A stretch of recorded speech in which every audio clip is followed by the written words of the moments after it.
I'm sitting on your stage. I'm keeping it warm for later. Oh, good. It's about 11, 12 hours before I'm on tonight, so very excited. So when you're normally playing a gig, you know, whether you're touring solo, as you will be doing later on this year, or you would take that, what are the mornings like? I mean, do you try and lie in? Do you try and rework your day? Do you try and get your body clock onto a different schedule? I try and do everything.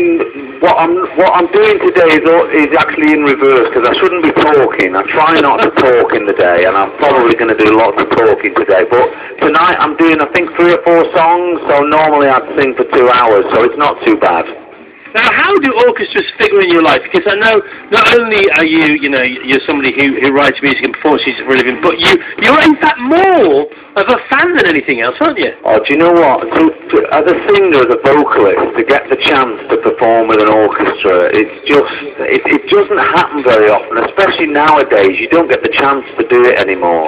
So I'm actually really excited. The first thing I thought of when I was asked to do this is, wow, I'll get to sing with a massive orchestra. And I think there's going to be 60 players tonight, so there'll probably be more orchestra than audience, which is brilliant. That's not true, Gary, because I'm sitting here right at the front of the stage of the Hackney Empire, this beautiful old theatre in the East End of London, and it will be packed to the rafters. We're already getting literally hundreds of texts from people on the way here who are so excited to see what you and Mick Hucknall and Sinead O'Connor and the other guests have in store for them later, or to hear that at least. So when Take That could first off, when they could first afford something other than yourselves to play on a stage, which bit of the orchestra did your budget allow for first? Well, strings is the most obvious thing, and strings for me has always been a big part of our music. I think on the last Take That album we did, I think we had strings on every track, because I just love it. There's nothing still that can recreate that feeling, that sound of people playing those bows. I mean, it's so gorgeous.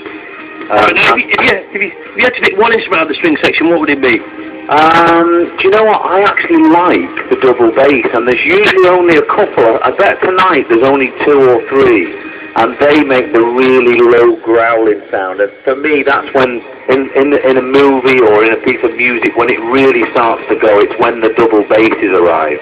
All right, now if you had the whole, this is a mean question, but it's a fun show, so, you know, don't worry about the answer. If you had the whole of the BBC Concert Orchestra in a balloon, right? In a balloon? And you discovered you were too heavy, who would you throw out first? Oh, the double basses. They're far too big. Purely because of weight? Purely because, I mean, listen, those people, imagine going to class every week and you're dragging a double bass with you, which at sort of 12, 13 would be double your size. I mean, these people have been through it. I suppose you're absolutely right. I don't think about things like that. I suppose it's like the mum and dad's future pole vaulters. They have a similar issue on there. That's right. And the harp. I mean, the harp is a very heavy instrument, and I think that we've got one of those tonight as well. So gorgeous, gorgeous sound. All right. Now, as far as rehearsals are concerned, I mean, I know that you work in your own studio almost every single day that you're in Britain, at least. You know, do you have all these synthetically there, virtually there for you to rehearse with, and have you been doing that? Yeah, absolutely. I mean, yesterday my musical director went down and did a rehearsal, and he sent me an MP3 last night, so I know what it's going to sound like. I think my rehearsal's at about 3 o'clock today. And that's a lot of fun. That's, for me, as much fun as doing the show, because you really get a chance to listen without an audience being there. And then obviously tonight it'll be a great atmosphere in the Hackney Empire, and everyone will be playing it for real. So it's going to be a great day today. All right, now here as I sit again in the middle of the stage, right at the front of the stage, actually on the steps that lead up to the stage, I've got my feet on the top step of that little rung of stairs. Right. I look at the red crushed velvet of these gorgeous seats in the stalls, and you know, similarly the curtains and all the drapes everywhere.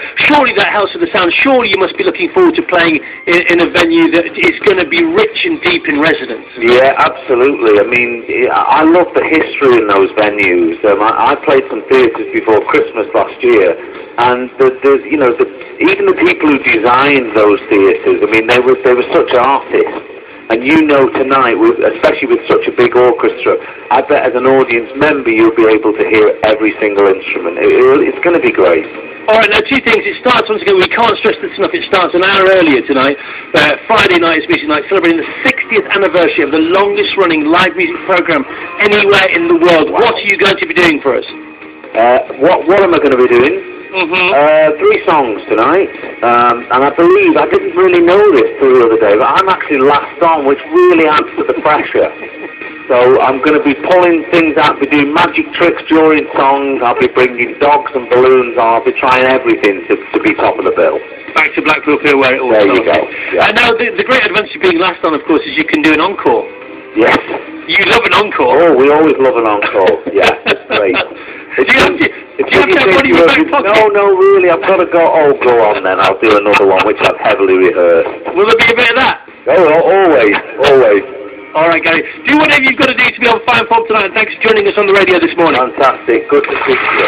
Brilliant. Gary Barlow live on Radio 2 tonight. And the combination, the finale of what's going to be the best ever